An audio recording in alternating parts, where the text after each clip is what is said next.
Welcome to another episode of Cause and Effect. On July 29th, a drone struck a U.S.-owned gas vessel at Damietta, one of Egypt's key Mediterranean ports, and the fire spread to a second ship nearby. Within 48 hours, the European Union had condemned it as a serious threat to regional stability and maritime security, standing in solidarity with Cairo.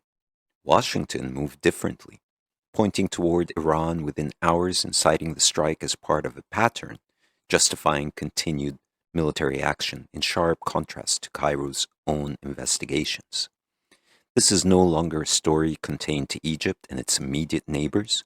It is being read and reacted to very differently by some of the most consequential players in the international system.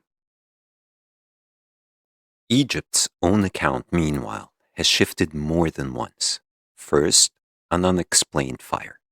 Then, a cabinet confirmation of a drone strike. Then, a direct rejection of reporting that Cairo privately blames Iran. Egypt's Minister of State for Information, Dia Rashwan, put it bluntly when addressing a Wall Street Journal report citing anonymous Egyptian officials. There are no anonymous sources in Egypt, he said, insisting that official information comes only from the country's relevant authorities. That is a government prudently managing the narrative in real time. This incident did not happen in isolation. It sits inside an active war between the United States and Iran, reignited this month after a ceasefire collapsed. Egypt is not party to that war. It is one of 4 countries alongside Qatar, Turkey, and Pakistan actively mediating to end it. So it is no surprise that the Egyptian president has firmly warned directly of possible dangers of regional escalation. And it is worth remembering that Damietta is not the first time Egypt has absorbed a stray hit from a conflict not its own. On October 27, 2023, projectiles struck the Red Sea towns of Taba and Nuweiba, wounding at least 6 people in what Egyptian officials described at the time as an unidentified drone that had crashed near a hospital. Egypt did not retaliate then, yet took diplomatic steps to prevent a repeat for the good of the region, and according to Cairo's official statements, escalation helps no one. Egypt's position in this war has been evolving for months, well before Damietta. Since roughly February, as Iranian strikes intensified against the Gulf states, Egypt has reportedly supplied air defense systems and personnel to Saudi Arabia, the UAE, and Kuwait, according to the Wall Street Journal reporting. That is a country simultaneously mediating for peace and quietly reinforcing its allies' defenses. Both postures can be true at once, and both tell you how seriously Cairo takes the stakes. On responsibility for the Damietta strike itself, the record remains genuinely contested. Iran's foreign minister denied involvement and raised the possibility of an Israeli false flag. The Houthis denied any link. A spokesperson for the Israeli military denied its own involvement as well, calling such reports incorrect. Egypt rejected reporting that it privately blames Tehran. Separately, unnamed Iranian officials told the New York Times the strike was meant to demonstrate that global energy supplies could be hit much harder.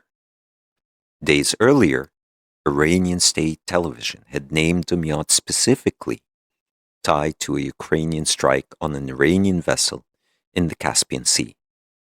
Every party named in the speculation has now denied it, and the one investigation that matters most, Egypt's own, is still ongoing. Here is where the economics matter more than the politics. One day before the strike, Eni and Total Energies finalized their investment decision on Cyprus's Kronos gas field, routing new production through Egypt's Sohar facilities and the Damietta terminal itself for export to Europe by 2028. Egypt's petroleum minister called it an international endorsement of the country's strategy to turn its infrastructure into economic value. That is not incidental context. It is the entire logic behind why this specific terminal was worth attacking and why Egypt has spent years courting exactly this kind of foreign investment to become a true regional energy hub. Let us look at the broader picture. In March 2015, Egypt hosted the Egypt Economic Development Conference. This was a landmark international summit designed to restore global investor confidence, outline a comprehensive package of economic reforms, and introduce multi-billion-dollar infrastructure initiatives.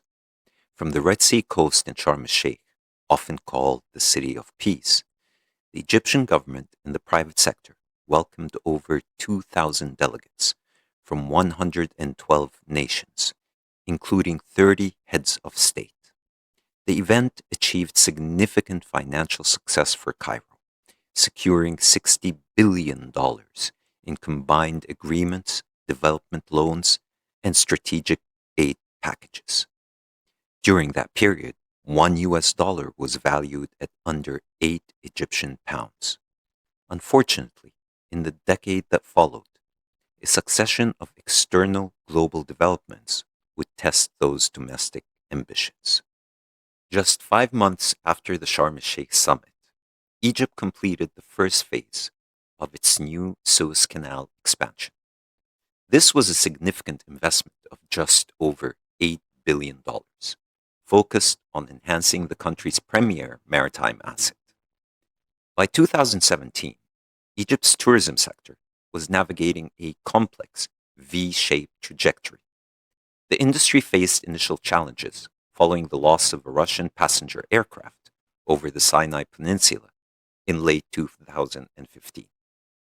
However, it quickly demonstrated resilience, staging one of the most notable growth recoveries in the international travel sector.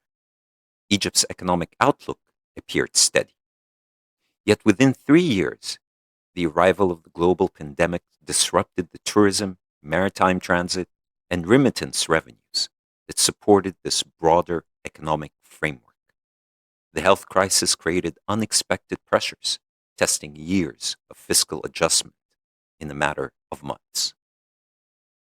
In July 2020, Ethiopia began unilaterally filling the Grand Ethiopian Renaissance Dam without a binding agreement with Cairo, directly straining the water security Egypt has depended on for millennia. Then in March 2021, the Ever Given container ship ran aground and shut down the Suez Canal for 6 agonizing days. It served as a stark preview of how easily this single waterway could hold not only Egypt's economy, but the entire world's trade hostage. Then, in February 2022, Russia's invasion of Ukraine upended Egypt's food security overnight. The world's largest wheat importer had built its supply chain on 2 countries now locked in a brutal war with each other. The conflict triggered a massive global price surge, effectively doubling Egypt's annual state spending on wheat imports almost instantly. This sudden drain on foreign currency reserves sparked severe dollar shortages, forcing a series of historic currency devaluations by March of that year. Then came the shocks closer to home.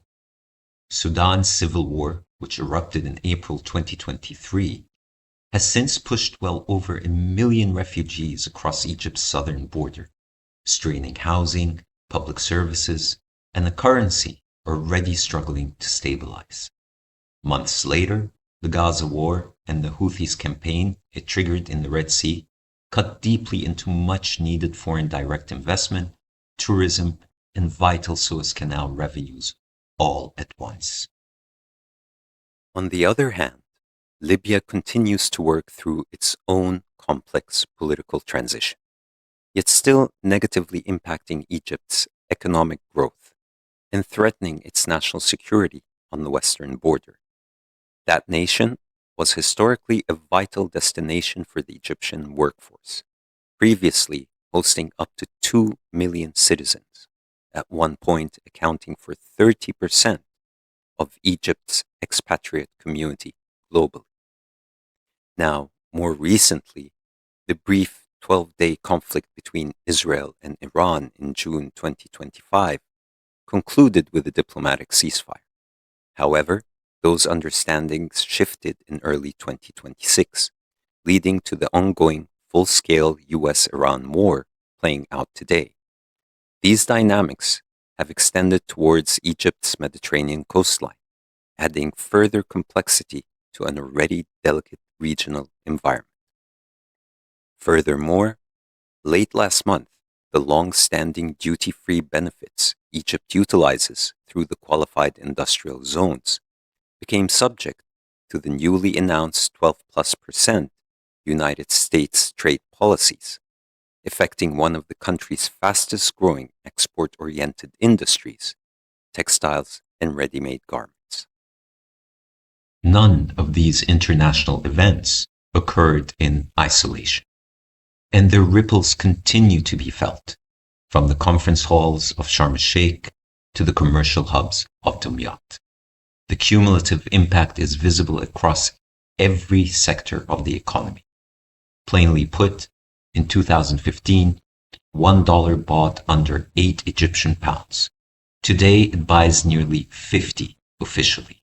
And on the black market just a few years ago, it reached as high as 75. The currency has lost over 80% of its value in a single decade. Whether Damietta becomes the next major shock or simply another test the pound manages to absorb remains one of the most consequential open questions this story leaves behind, one we may start to see answered by global markets in the coming weeks. This is not just one crisis. It is the compounding weight of nearly every geopolitical catastrophe this decade has produced. The Damietta incident, still argued over in official statements and denials, could mean several things. An unintentional accident, a message meant for someone else entirely, or a deliberate attempt to drag Egypt directly into multiple simultaneous conflicts. And yet Egypt has met each of these moments, now as before, with deep resilience, and its leadership with steady resolve. As the rest of the world continues to spiral, Egypt's prudence and restraint may prove to be its strongest retaliation. It remains a stable, experienced, and genuinely neutral diplomatic hand in a moment when such hands are increasingly rare. The way Cairo is handling the Damietta incident sends a clear message to the world. Egypt will always choose dialogue over escalation and engagement over isolation.